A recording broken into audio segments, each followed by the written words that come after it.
நான் நேசிக்கிறேன் ஊருன்னு சொல்லி வீட்டில் பர்மிஷன் கேட்டு இவங்க ஃபேமிலி வந்து முத்து வீட்டுக்கு யாரு ரமணி வீட்டுக்கு பொண்ணு கேட்க போறாங்க.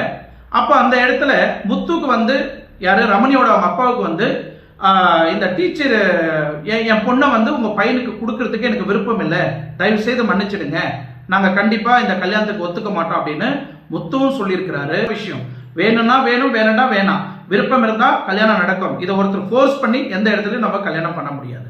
இதை அறிஞ்சுக்கிட்ட இந்த மதன்குமார், எனக்கு நான் இவ்வளவு நாள் நேசிச்சேன், என்ன நீ காதலிக்காம இன்னொருத்தரை நீ எப்படி கல்யாணம் பண்ணிக்க முடியும், நீ இன்னொருத்த கூட எப்படி வாழ முடியும், நீ எப்படி எனக்கு கிடைக்காத ஒரு சொத்து நான் எவனுக்கும் கிடைக்க விட மாட்டேன்னு ஒரு ஆதங்கத்துல ஒரு வெறியில அந்த சகோதரியை போய் கத்தியால தொண்டியில குத்தி கொலை பண்ணிட்டான்.